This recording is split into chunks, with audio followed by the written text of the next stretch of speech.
네, 강프로입니다. 자, AD 테크놀로지 봅니다. AD 테크놀로지가 3월 8일 날 고가가 나왔어요. 52,200원. 찍고 나서 쭉 빠져서 지금 상당히 많이 빠졌습니다. 하락한 폭을 계산해 보면 여기 40% 빠졌어요. 스트레스 많이 받으실 것 같은데, 자, 기본적으로 AD 테크놀로지는 뭐 하는지는 다들 아실 겁니다. 일단 보유하고 계시다면. 만약에 보유하고 있는데 AD 테크놀로지에서 내가 뭐 하는지 모른다? 그러면 반성 조금 하시는 게 맞는 것 같아요. 근데 제가 딱 요 이야기 드릴게요.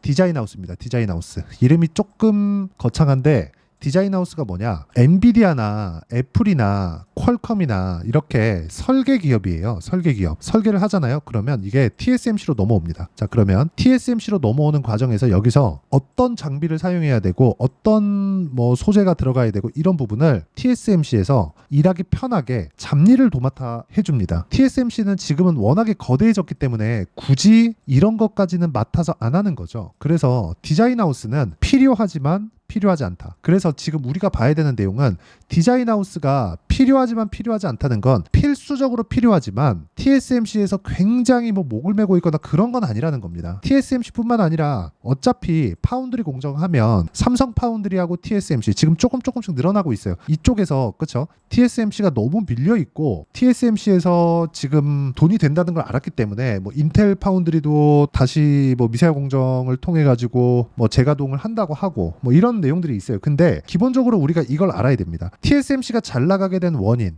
그렇죠? 중간에 디자인하우스의 역할이 필요하지만 필요하지 않은, 즉 중요한 역할을 해왔었다는 거죠. 그렇죠?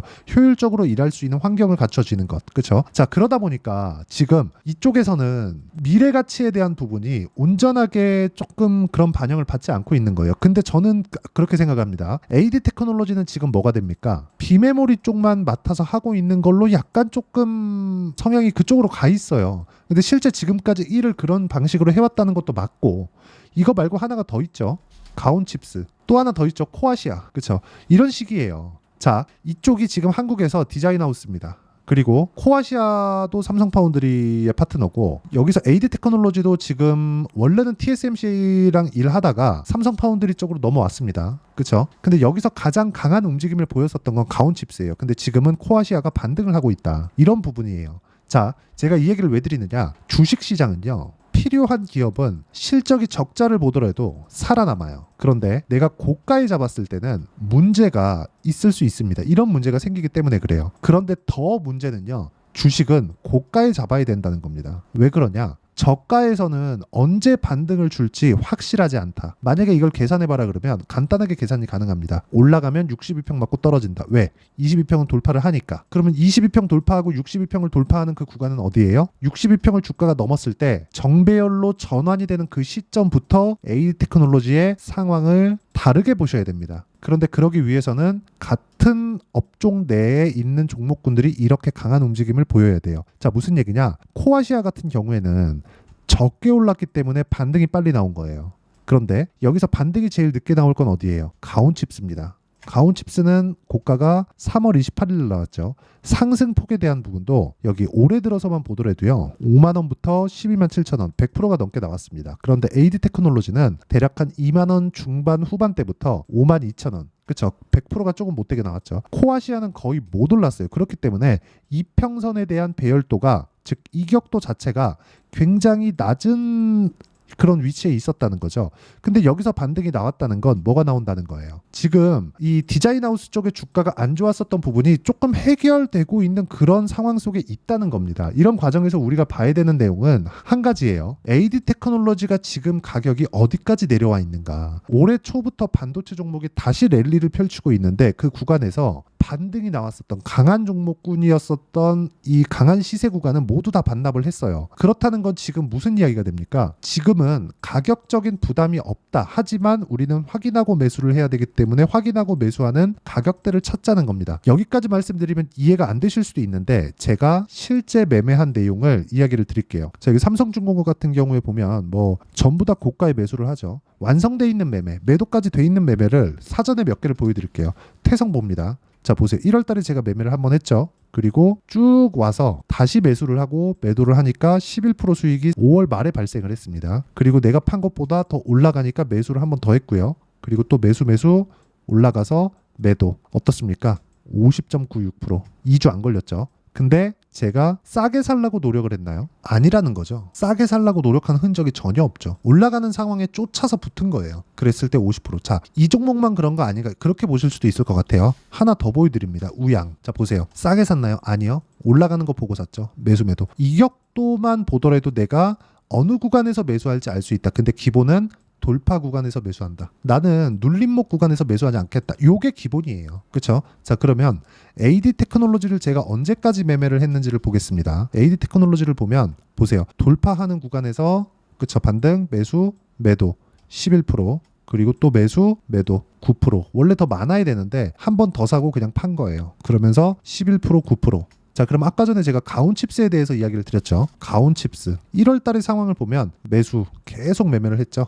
이쪽 뒤쪽으로 올라오면서 이쪽에서 매매를 너무 많이 해가지고 AD로 제가 바꾼 겁니다. 그쵸? 자, 그러면 강세를 보였었던 AD 테크놀로지 가온칩스는 제가 매매를 했는데 코아시아는 제가 매매를 했는지 보겠습니다. 코아시아. 자, 코아시아. 자, 내용 보시면 안 했죠. 그쵸? 왜 안 했는지 아시겠죠? 돌파를 못했기 때문에 그렇습니다. 이 내용에 대한 부분을 제가 여기 소통방에서 모두 공유를 해드리고 있습니다. 다른 반도체 관련된 종목들까지도 AD 테크놀로지 이제 코아시아 올라가는 상황이 나왔기 때문에 AD 테크놀로지도 슬슬 이제 반등에 대한 부분을 모색을 할 겁니다. 그런 부분 실시간 타점을 토대로 제가 여기 소통방에서 공유를 해드리도록 하겠습니다. 아까 전에 제가 태성에 대해서 이야기를 드렸죠. 정확하게 6월 3일 시장가 매수 장 시작 전에 제가 공유를 한 내용입니다. 뭐 다른 종목을 보더라도 마찬가지예요. 자, 보시면 우양 같은 경우에도 마찬가지 5월 31일 우양 정확하게 진행된 내용이 있고 고가 돌파한다는 그 구간에 대해서 내가 이해가 된다면 주식시장은 그렇게 어렵지 않습니다. 근데 요걸 매매를 현실화시키는 게 어려워요. 와서 배우시고요.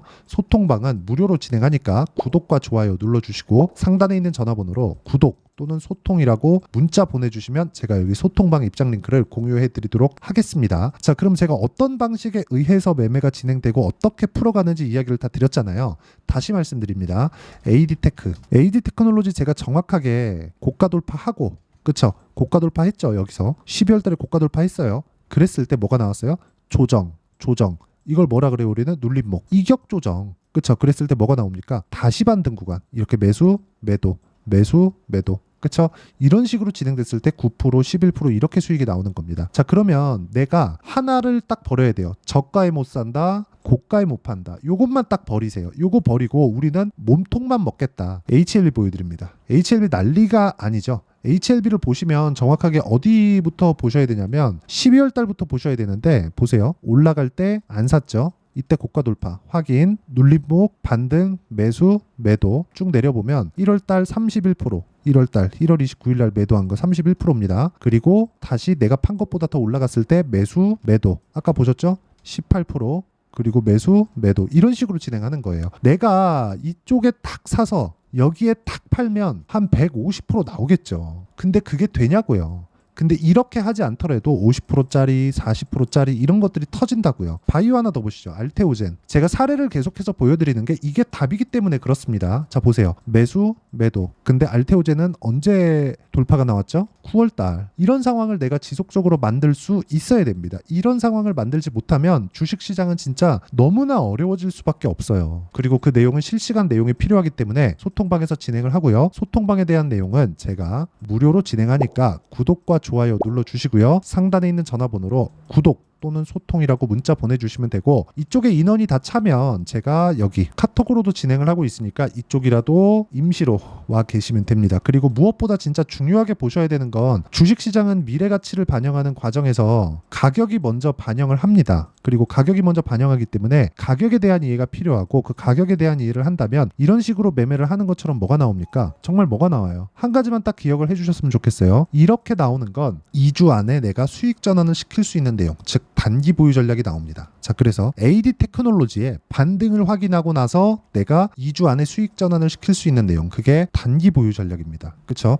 2주 안에 내가 어떤 식으로 수익 전환을 시킬 건가, 이게 진짜 중요하고요. 그리고 2주 안에 수익 전환을 만약에 못 시켰다 그러면 손절까지, 치명적이지 않은 손실을 입고 손절하는 게 어떻게 되는 것까지 제가 함께 준비를 해놨고, 그러려면 가격에 대한 이해가 필요하고요. 지금 현재 AD 테크놀로지의 상황이 좋지 않기 때문에 종목군의 움직임을 활용해서, 즉 단기 보유 전략을 활용해서 제가 실시간 타점을 문자로 공유를 해드리도록 할 테니까 상단에 있는 전화번호로 AD라고 문자 보내주시는 분들에 한해서만 제가 단기 보유 전략과 실시간 타점을 문자로 공유를 해드리도록 하겠습니다. 내용 정리하면 그렇습니다. 미래 가치를 반영하는 주식시장의 특성을 고려해서 우리는 확인해야 되는 내용이 필요하고, 확인하는 부분이 완성되었을 때 꾸준하게 수익을 볼 수 있는 환경이 갖춰진다. 그런 부분을 어떻게 판단을 해야 되는지 제가 이해를 시켜드리도록 할 테니까 영상 끝까지 시청하시고요. 모든 분들이 성공 투자하셨으면 참 좋겠습니다. 자, 24년도가 돼도 여전히 시장은 녹록지 못합니다. 이런 상황이 벌어지는 건 어쩔 수 없습니다. 이런 상황에서도 수익이 나는 종목들의 구조는 변하지 않습니다. 즉, 대시세 종목에 대한 구조는 변하지 않는다는 거고, 실제 제가 소통방에서 지속적으로 이야기를 드리고 있는 내용도 대시세 종목이나 시장 주도주를 공략하는 건 철저하게 가격 분석을 하라고 이야기를 드리고, 가격 분석 이후에는 이슈에 대한 파악, 그리고 이슈를 파악하고 나서는 다시 내가 얼마에 매수할지 그 타점에 대한 부분을 지속적으로 언급을 하고 있습니다. 자, 근데 생각해 보세요. 시장이 굉장히 어려웠습니다. 어려운 상황에서의 어떤 종목들이 강했냐 보면 반도체와 그리고 바이오입니다. 자, 실제 여기 보면요.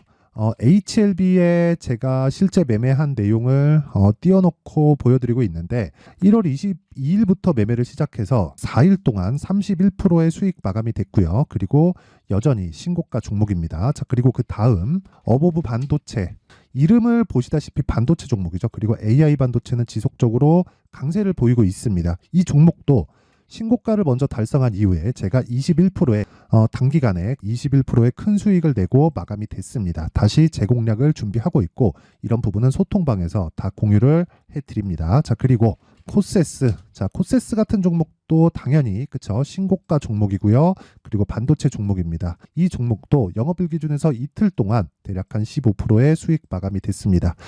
내용을 한번 보시면 어떻습니까? HLB를 포함해서 30%, 20%, 15% 이런 식의 수익이 지속적으로 발생하고 있는데, 이 세 종목 모두 다 신고가 종목이고 1월 달에 시장이 약세를 보이고 있는 구간에서도 강했었던 그런 종목입니다. 특징점이 하나 있는데, 그 이슈에 앞서서 가격이 먼저 반영했다는 거죠. 그렇게 제가 가격을 먼저 보고 이슈에 대해서 파악하는 이유는 결과적으로는 큰 시세를 먹기 위한 사전 준비 작업입니다. 실제로 큰 시세를 먹기 위해서 사전 준비 작업을 했을 때 여기 레인보우 로보틱스 127%, 그리고 ISC 98%, 그리고 한미반도체 97%의 큰 수익을 내는 상황을 만들 수 있습니다. 어떤 식으로 소통방에서 진행됐는지, 그쵸? 그 상황을 제가 이야기를 드린 건데, 이런 상황도요, 당연히 신고가를 공략했을 때 가능한 겁니다. 자, 그러면 이번에도 마찬가지입니다. 그쵸? 정부 주도의 코리아 디스카운트 해소 방안이 2월 달에 발표를 하고요. 그리고 2월 달에 발표된 내용을 토대로 주가가 움직이는 게 아니라 이미 움직인 내용이 있죠. 실제 이 내용은 크게 중요한 게 아니라는 겁니다. 실제 움직인 내용을 보면, 자, 기아차입니다. 실제로 12월 달에 신고가를 만들어 놓고 정부에서 입김을 불어 넣으니까 순식간에 기아차를 포함해서 현대차 같은 거대 기업들의 주가가 2주도 채 되지 않아서 40% 정도의 큰 시세를 냅니다. 자, 그러면 우리는 어떤 종목을 봐야 될까요? 이슈를 파악해야 되는 것도 맞지만 철저하게 가격에 맞춰서 매매를 해야 되는 게 당연히 중요합니다. 정부가 주도하는 정책 방향이 있겠죠. 그 방향에 맞춰서 우리가 종목을 찾을 필요가 있다. 자, 그러면 답이 나왔습니다. 정부가 주도하는 방향에 맞춰서 제2의 기아차를 찾는 게 지금은 중요하다. 근데 정부 정책의 방향에 맞게 가자.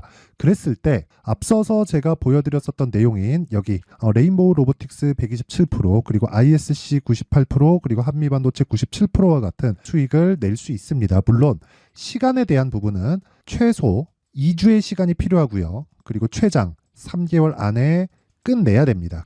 자, 기아차의 시세를 보셨던 것과 같이 2월 달에 정부 정책의 방향이 결정되고요. 바로 3월 달이면 시행입니다. 자, 그러면 우리는 거기에 맞춰서 당연히 종목을 찾아야 되고, 제가 제2의 기아차를 찾아놨습니다. 제가 아까 전에 소통방에서 이야기를 드렸었던 내용 다 공개를 해드렸는데, 그 내용처럼 종목만 받고 싶다 하시는 분들은요, 상단에 있는 제 전화번호로 대시세, 자, 대시세라고 문자를 보내주시면 정부 정책의 방향에 맞는 종목을 모든 분들에게 무료로 공개를 해드리도록 하겠습니다. 자, 제가 원하는 건 채널 성장이 목적입니다. 자, 그래서 구독과 좋아요 꼭 좀 부탁드리고요. 모든 분들이 정부 정책에 맞는 방향으로 매매를 이어가서 큰 수익 보셨으면 좋겠습니다.